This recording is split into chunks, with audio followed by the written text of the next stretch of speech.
Abota wa bewe nege kai. We no yame ya ladia utana runda wa we merere oni agun ayeme. Idoge eminosunu wa iladia we no de na do agun aka we ne o magba ne dona we no do ya idere. No akedo miewe ina iwe ni wa ya we page. Oniga ahi. So ma idoage mi so na woni go time go age mama Suzy no wasu no ni ave atiti u pana atiti edu egbeki no mama na ina we bogi wa serio my sister unda egbe me be ni ana ma be no je o wa me oni me irede a igun aje me be ri oni. So ma emi aido to agbe ema we na waya miewe atiti owa ladian ukugba kege ya fe do amokwo ba hwe hie erovie ina onyiwe no gbania ina onyiwe no ma hie runda mama Suzy okwo bobo eno okwo no rowodo for that matter ori magi ho hi weta titi wari efu agetin ye gi memi ori je nwa iwe no je nani ukpa na edueki no mama na why wa mo kwo bo kwe ye ere okwo no ro word for that matter ugati egbe agia ena unyiwe no gba ni unyiwe no keke hie why wa we severi oni why we severi oni atiti emi gagi tu agbe ema la wa mujana bi a tinje mi na yawe maybe ni yawe like let me just see no I wonder I'm making noise you way. All right, let me see what I can do here. Like they just hold on. Roda owe emi na ma oma ote enahia to agbe isalo bo ame nogi agbo me nogi wa meme iri traza fo abukpo no we be je ma yawe mi so atiti roda kin we do na ma keke do ba mi egwe nene mama Suzy ogi wa do ku wo fo awwa Lareo Ronda me boni meteo ni me no mama Suzy yen la we there bu wa wo kan ro atiti we mo wo kun gwe severi oni to we ahun base ya mo wo kan ni we aga jo be va mo ni wa yo base ogo no keke na riene okwu na rie yogwa wa on eja riene atiti Hey Bible will love your wife, honor and respect your wife. Where I mean no keke when we are ya ni davo kunwenye na la iwa me no mo bosu nunu wana. I will say what Magbane do United Club. Only me la jando explain we know de. O salobwa no yo tornado. Keve die do veni ka we iti e yo. Nu wa ya jo bu wa ya si emi no logu wa ba gbon. Mana nu wa ju nu ya kan na ni a. Iya ya fe nu wa e wa suwe ni e kege ade. Do fie baba na. Iya ga de club ni hie. U Magbane do United Club. Igi doge wa like ni gbe wa we ni gbe na we o imoso ya we page eni opanu we ye we ni a mi e ma gbon panu we talade avunu we ge ni opanu we ugwe ni waga aro susu eri me hon ese na eri odo ka ge opa ika ga fiu no bege gwa opa ika ga amu egwa ro vie gelegele eri oga aje Erioga aje runda emo pan wetalo we ya ni mema emi no wasunu na nuwe na wa mu aro vie okugba kege eve ni ana na onyi me no gba du mami o no ka ma we atiti I must have to tell you, waga igajo buwaya siye mi no logu wabagmo. Dena kwena ni ana do miegwa gmo na do riagina ni aweta gmo gi logo. Udo amuna zemuno so. Mune ma hi afefe ni ma okpa ya ma egbe vare gboe. Unwe gwo logo manu yo bo to bo we ya sige gboe no. Suzi ogwen we ye pa gbovo kun we. Nu we ye pa gbovo kan kufua. Suzi ogwen we ki ogbe paluma luma nu na ye pa kuovo kan fua. Ye na tu agbe ni awa agbe ren iwo. O me mi so ma dege. Egi ga ya sin. We no wasun we Facebook me oniga gun ayo so pa na do tu agbe. Bonu we ya vi oku na tu agbe atiti. Nu wi o kwere gbe o ga tun e no ku no. Wen waro na de we ihe gbe me begu wa. I begu wa. Mama Suzy me majagi hu gwe no ariana ma wari ave atiti. Huwa. Uri ogoni ne. Ogo ku no ro gwodoni. Uri ene atiti. Iwebe uwi yo na ga ijuwe wo. Ye na riga ijuwe o ti we no ku no dion. Nu gwe wa muru oviere ni anana. Ogi dien wo ma dien we so kwa ve ni me ya gugwa na egwe Mama Suzy dien we. Den na yeve ri oni gugwo gi dien e. Oke ke we je wa ya we. Ime mi no sunu na tu mi mo pata la dien ya. U mi mo pata la dien. Wege mi no ri ewe. Enyo pa wo eso doni gwegi gugo ogi mugo una runda Beatrice wo o ijue. Well enyo pa wo eso me na wa o ka mo me ni ladian. Wo hia na wunya we so be hia. We no pa ka ya anyi wo wa se ni hia na we do ladian do ata enyo pa ta. Mi yagi gwari we se be ri oni oyi me ya ladian titi. Okay, can I don't know what time? One way. Like Dennis again with me, give me my even a money. Oh, maybe no way, la go. Who give my? Won't I wear my mirror by Taladiania? I will say, what McBann do United Club? Moi the president, moi the founder of this club, or revani ve time away. Wunda almost salo boy ihin. Ihin ati dorun do salo sira salo boane o sanu dazi werun du weni meyi do ato oge mawe o ma live ade o ma deba de demede. No deve ya explain on even ma. Iya wo pa ika din na amegbezo iku yan titi. O pe awete ti egbo e. You VJ me, where's say my sister?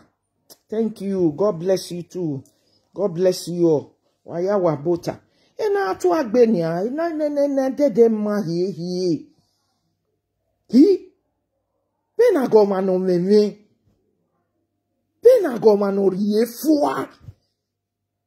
Aoni me wa yaga titi. Aoni wa yaga. O mano rie fua ina hi. Iyo mana o gbano mu hu eti anye egbunyi reve ni a. Ugwa mo ho baladia. Ebe o pe are we. O ho agun aka na ogi magi ko. Demi o pa no gi uwe mana na mi na magi ye mi ba gmote na. Hero. We no pe ania, then we je na we me ya gugwe we a gossip so ho. Atiti. We na temata. Wa Wunda ikwo ya we ya ze godmother lele ya hia. Beatrice opaika o wo ijuwe. O ma bu gwa ni agwa ido ka mi me when we he do gossip so ho e. Ami o wan gossip. All right. O we no jima vegbo adaze. There's ona rigaro ni aveti o e. Wogi do kan we yo. I ne no mana we ove do pe ni no di oni ago record. Me maja digi ye we. E Mama Susie 7 we say. And on our cow. No jame when you don't know what nana. Worry away. Worry away. Wage gajo bugwa yasi ologoma get bugwa. Huh? When are we queen? Okay. Oh, well, oh, my sister Gina, thank you so much. Oh, well, Mama Susie, get to use Atiti show example. Me la ja ba. Uda emi me yi o ni me no yi me do ya we ya I gwa kan na nia. Me o we no visi manage Mama Susie. No tie mani show Atiti. E na atu agbe. E o cow, e o pogeva. Ni me wa kalele we Facebook na. I love you over yo. I love you over yo. Nene Beatrice Okpaika na me woze ni egi edo we Facebook no na te we ni emwere yedo. Ni efiere yedo. Ige Beatrice Okpaika me ma mi okpi okpade o okpade no gi egwadoro vi serio. Ukpo na lagbera na nia aja temo Okpaika e kokpero na erovi Okpaika venu we wa ya we Mama Susie ihoge me atitu gbere yenu jenare gbere iwo la gogo gbere iwo e uku gbakege ya oga kanwe kanwe chifi eri udue we gwa la dia we no we wo vi ora we hin we do amu ebo gbivi edo eje Dominica egin amu we gboto obekiege obikian we zena obe bube obe maabanu we zena titi eje Dominica we am liye we yana liye we fi amoto u ka get Facebook o si enu je na yo egbe. I'm telling you. Do what that why get le dego there? Mi ne doni wa mi ni ahin. O had mo wa o egbo wa o ga tu wa. Huh? Yeah, that is Jerame.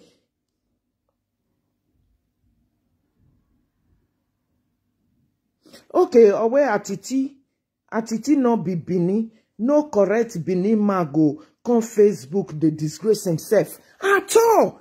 There's no Bini man that will ever, come to this length. There's no Bini man that will come out publicly to start disgracing himself. There's no Bini man. He said it that he's not from Bini. He said it himself, he's not a Bini. He's from Mora. Oh God, Denia Rave Chief yo. Imagine any way. The same thing. Atiti la go gagi mwe bog bivie do. La ho. Eje Dominica o ya yu popo no ko va wo hu ye va. Gagi mwe bog bivie do la ho. Nu gbe wa be do na nia o da mani we ni me wa kalelu nia. O ma no record give here jo. Ye ma je we Mama Susie 7 ya. Ihuwa enoa. I orije me la gogo la ho umana $18 tia na ewogi dogo eno ya tie ma no se we satiti udami yomena Mama Susie e ma ya fe no agwagwa no wa mu yo we gbo pa eno uku gba kege ehia egi ebo no gbenya gbe ohun ha la gwalema e ma ke ma no gwadi ego se we satiti ni I don't know him in way enagi ma my sister ime wa gu we viere mana ve ni gware mana won meke gun aye egbe me ve ni ana so kuma me ke do ro a video na I wa vie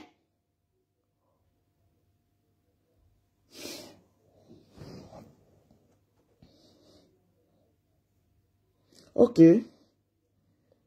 Aware Okpaika promised Sankpekos, that is why he is fighting for Okpaika. Hey, but if you are fighting for somebody, there's a way you do it. Hey, no be all this kind crazy. This one like crazy now.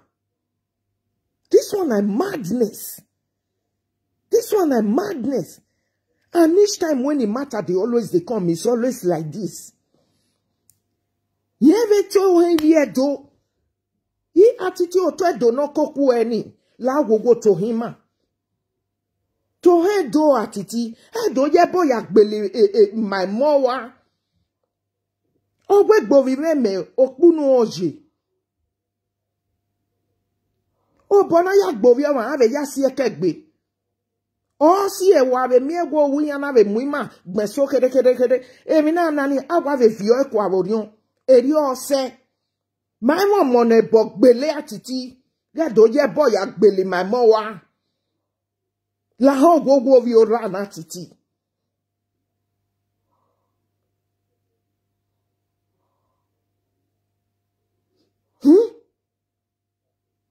Emena na gwa be jena ni o makan we hie.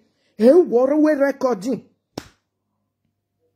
E recording na yebe pe ni agodio na pe na ni a. Be na yebe pe ese na u mai ho ga do pe na na gun kan we we. U dami o mena.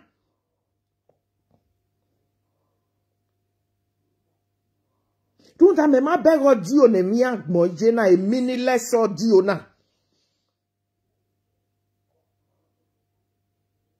Audio no ma make sense na. Audio no ma make sense. Emi agbon paru audio.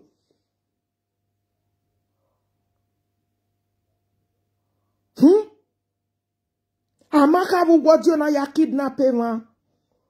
Amaka we na ya ra. Amaka we na ya gbele ma. Amaka we na gari ogobo. Ima bege mi okpa viva. Nu wegi munya un go e wo we recording atiti. La wo la ho. Oki atu agbe iwa vieve ni guwe gwana. Zoko na bobe kon ma me no rie we. Iju winje mo ya fe ya yimia. Iju wi ko ni rogo do ya fe ya yimia. Iju wi single mother si ya yimia titi. Iju we e mo boy mowe ya himia. Unwi bi do ya fe ya himia. Atiti. Ije dien do veni ka o ya himia. Ijo salobo ano dazi no jo tornado ya himia.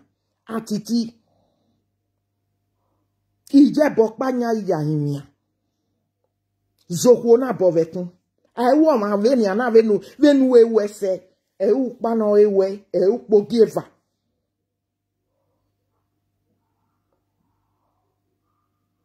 La go.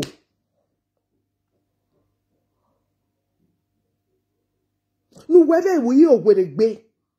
Uwe o ege we do na ga otun enoku no. Ha? Ekin we do na o keke ni ha.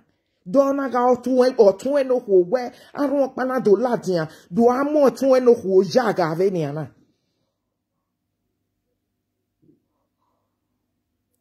Ha? La wo gwa titi. La ho. E we memo bodo gugun o. E we. So pa nu la wo go vije me e mama Suzy la ho. E nagi ma otu agbe ne. Gwalema. Nu e gu ave gugun ano do na titi emi nu we. De no ai na imi ano o deko den wagagi lavo. Won vije me. Nu la wo go my sister. E nagi ma.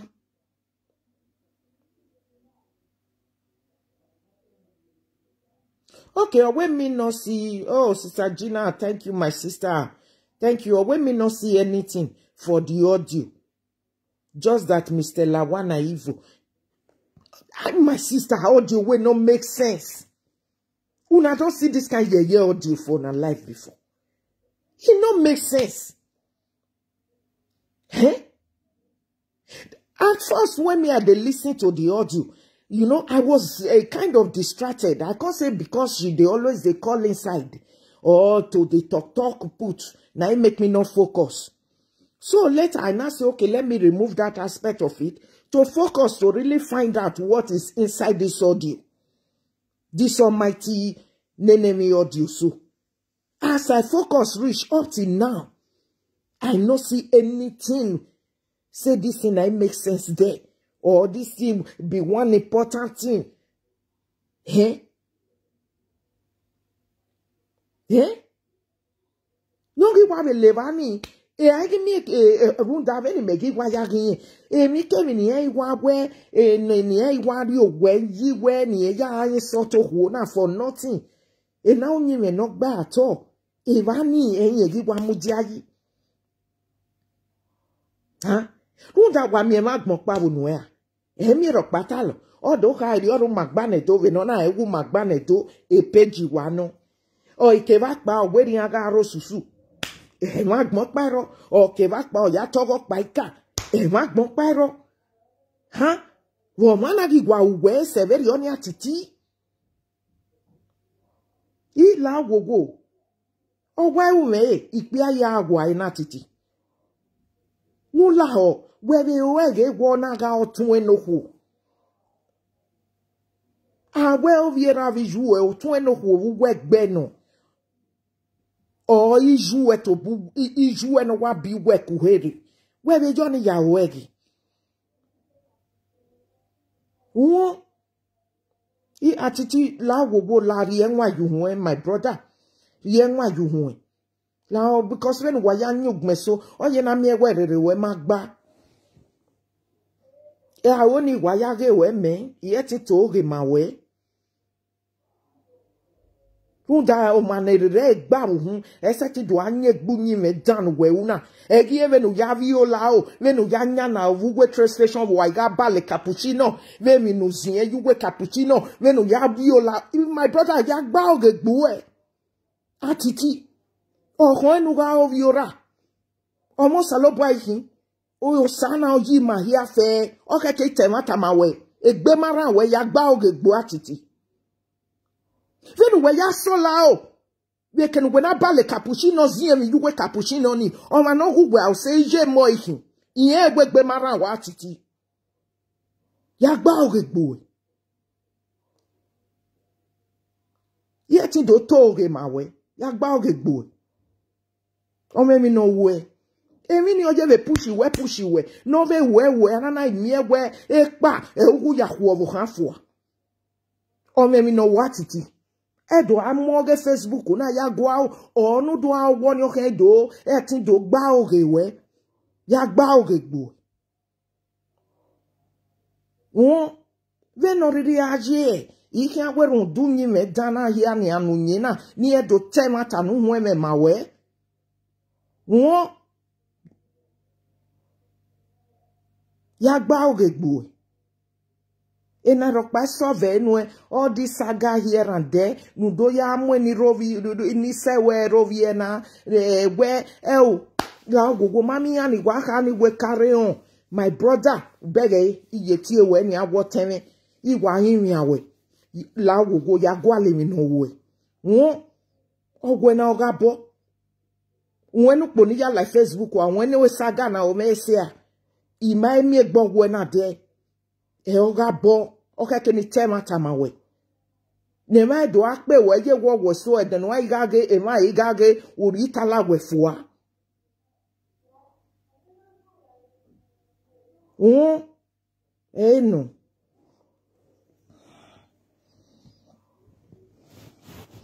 okay when I did same useless attitude still plan to kill Ivie papa na even as horrible as that video was, that audio, where they for talk about that kidnapping, sending higher killers to Ivie papa and all that, nobody safe still take up the way when attitude they take this one so.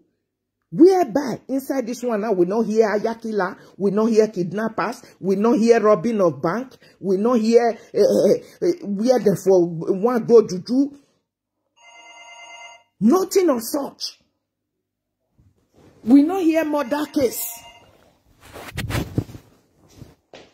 I beg I to come. Pronto? Sì, ciao. Sì. Bene. Sì. Sì, bene. Ah, stamattina, sì. No, tutta a posto. Sì, sì, sì. Ok, va bene.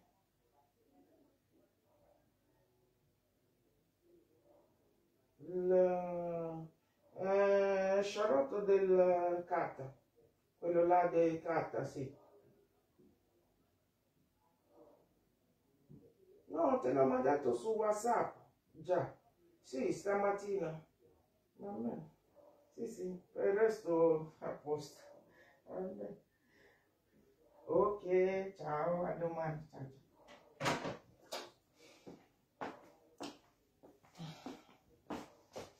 Okay, hello. What's my sister there? Thank you so much. So that's that because mi o pa we ro no wa di oni ape la diania. Eronia. Ah? So ma awa we doge ana we ne da doge mu yo to very oni. Ama iwe ono na ne mi ro pa dederu we. Ah?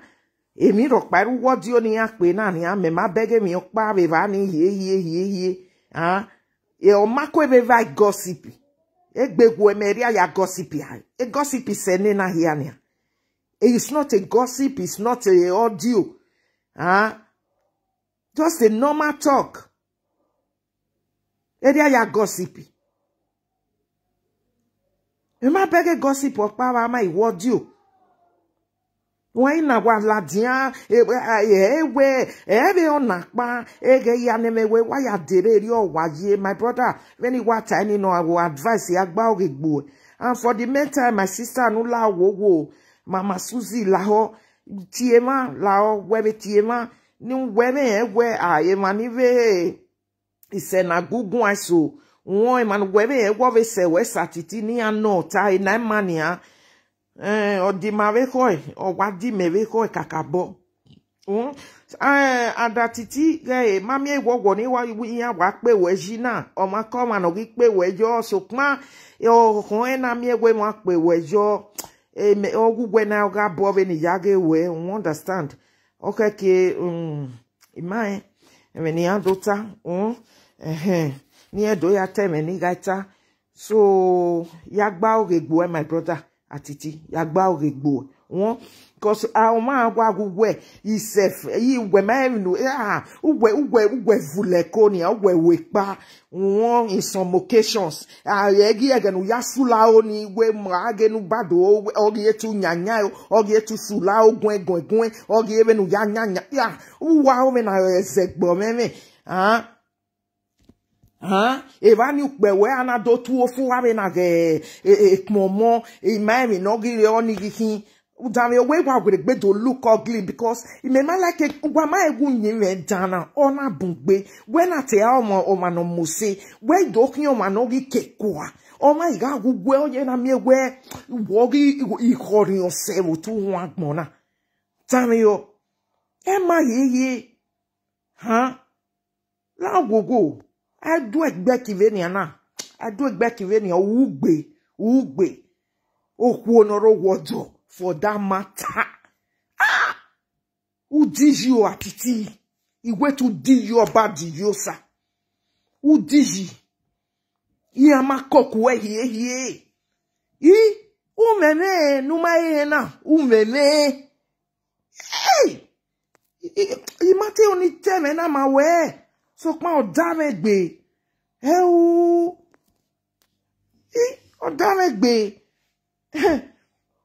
when no waje me would know why ya go egwana and I cannot hold it back Emma isa ne me we wa ya ladiano to wa kekwa when gay when ya kekwa bu nu eni when no ya suobu o ma no wa be gugwe me that live video eri o wa be ya ge we ge to wa be kekwa suobu I want me agwa ya ge we let me be frank with you ni time at my brother won umanu je yagba ogegbo otu agbe lawogo I'm so sorry mate mi ni soti we and the mayeve soti we so pa yomo yagu we gwana won yagba ogegbo imana tema tama we egbo salobwa me o mo mejo won egbe mara we So, yom pa ma yare no sigbo. Ma so wagbaligbo. Ni veti egbin ya ho. Odo abole. Odo abole ve live video. Yom pa ma yare. Igbo vezi yame ya wabe zeme Jesu igbo. Runda evanereri yama mwe ema igbo. So kwa dog igbo we no ave enia. Ave me majaji o me no we me no wo ka no ya gba ogegbe gelegele wen yen ki atemata ma on your Facebook na yaje ade gbe mi veri o ma keke o ma na bani a sa bo age do mi ewodo gbera even oje na ona do ritala wefo aneba o salobo o kian hold we responsible wo or we go unto those that knows what is evil and call it good. That's what the Bible says. We mi ma we ya kage to ma. Emi o pa ge do wati ti va we to gian gidi efu ani awe gelegele ve ni stage ni ege se na wodori tala we fu aba. We no ga pobo yo eni. We no carry of when I wa o magman of hu no aka ya gwegun. Men ana mi ewe oga iga nerun no ga zo bo kere ve mi kemi no gi wena. E punishment no salopo akin ari enu wevo o kian se nu wa mo ho salopo a wa ga iga pobo ye mi no mama emi ma wa gele wa time a very meto no na nania wetin sote so pa ona ye be tiberio all ajan o te we already agba ijo ne wetin have do mu ho erovie eri ose so pa salopo an gi wo go mene beba no wagima mo saloboa so waya wa wesi la wo wa gun share video na so that nembu wo make na we dia mahia na ladian. Wow, thank you so much. Thank you. God bless you. My sister Gina, thank you, and every one of you there. Waya wa wesi. Wa here we bye.